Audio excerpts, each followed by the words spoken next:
la escena internacional, miles de manifestantes se congregaron este martes en las principales ciudades de Brasil para expresar su apoyo al presidente Jair Bolsonaro durante una jornada en la que además se celebra el Día de la Independencia en ese país y en la que también se convocaron marchas opositoras al gobierno que lo mantienen en alerta ante la advertencia de un posible golpe de Estado. Para conversar sobre estos temas, para analizarlo, es que ya le damos la bienvenida a Claudio Fantini. ¿Cómo estás, Claudio? Buenas noches. ¿Qué tal, Rosario? Muy buenas noches, un gusto saludarte. El gusto es nuestro, como siempre, Claudio. Y en los actos que encabezó Bolsonaro, nuevamente vuelve a amenazar al Supremo Tribunal de Justicia. ¿Y por qué ese ensañamiento con el máximo organismo del Poder Judicial de Brasil? Porque Bolsonaro debe ver muy oscuro su futuro. Fuera del Palacio del Plan Alto, lo que puede haber es incluso una prisión para Bolsonaro y seguramente un vía crucis interminable por tribunales sentándose en el banquillo de los acusados, porque son muchas las denuncias que se han tramitado en su contra, se van acumulando. También desprecia al Supremo Tribunal Federal y en particular al juez supremo Alexandre de Moraes, porque la mayoría de las habilitaciones que en distintas áreas ha tenido su gobierno y que lo deja sin poder intervenir vienen del Supremo Tribunal Federal. Por supuesto que él lo ve como una arbitrariedad de ese poder del Estado y no lo reconoce como la consecuencia de sus falencias, sus irresponsabilidades gigantescas, sobre todo en el escenario de la pandemia, ¿no? Pero él mismo ha dicho, y acá está la parte, si se quiere, más oscura, Rosario, que la suerte suya puede ser la cárcel, la muerte, o la continuidad en la presidencia, y lo viene expresando de ese modo. Hay gobernantes que quedan encerrados en el poder porque si salen del poder son eternas recorridas por tribunales, sino directamente condenas que puedan llevarlo a prisión. Por eso, fundamentalmente, su desprecio al juez supremo Alexandre de Moraes y al Supremo Tribunal Federal en su conjunto. Hola, Claudio. Vos sabés Miguel, que... ¿qué tal? ¿Cómo estás? Muy bien, muy bien.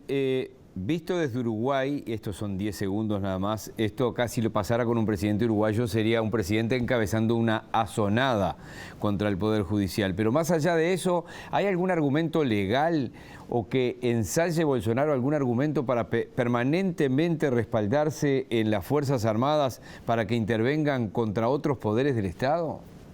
Bueno, sí, es un caso casi único, ¿no?, de golpismo explícito, porque explícitamente, en palabras suyas o a través del Twitter, está siempre convocando a las Fuerzas Armadas y lo ha hecho, por ejemplo, nada menos que para cerrar el Congreso y para intervenir el Poder Judicial. Por cierto, la democracia nunca fue el rasgo característico del pensamiento político de Bolsonaro. Siempre apoyó el golpe de Estado contra João Goulart en 1964 y la dictadura que inició el general Castelo Branco y que terminó finalmente el general João Batista Figueiredo. Incluso llegó a hacer apologías del coronel Brilhante Ustra, que era el máximo símbolo de la tortura durante aquel régimen castrense, porque era el jefe de los torturadores en las cárceles militares. Pero más allá de eso, él tiene una interpretación muy particular de la Constitución vigente, que es la que se promulgó en 1988.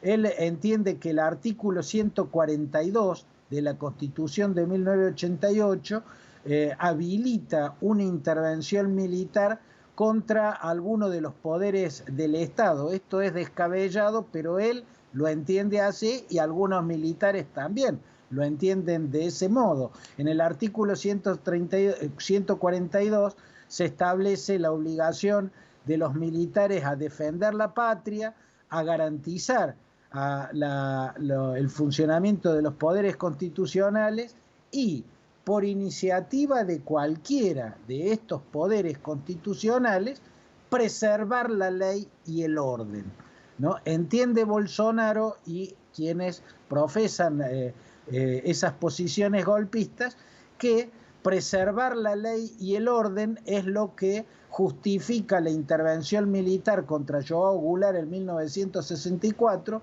y que justificaría ahora una intervención cerrando el Congreso si quiere impulsar un impeachment, un juicio político contra Bolsonaro, o el Poder Judicial si sigue haciendo lo que Bolsonaro interpreta como bloquear su gestión gubernamental. Esta es la forma que él tiene de ver las cosas. Ha estado exhortando permanentemente a los militares a que intervengan. Hasta el momento los militares se han negado a hacerlo. Vamos a ver si continúan en esa sana posición. Hay quienes dicen que de las Fuerzas Armadas, la Armada, o sea, el poder naval, está mayoritariamente a favor de Bolsonaro.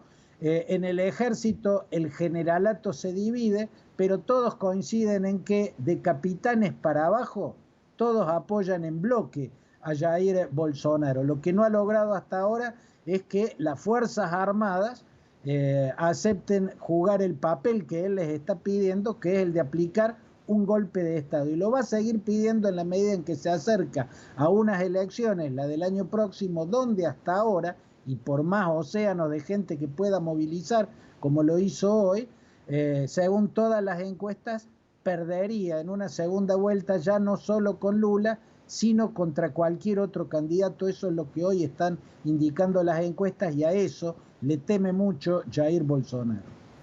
Bien, Claudio, muchas gracias por el día de hoy, por este análisis. Ha sido un gusto, le dejo un abrazo. Que pases muy bien.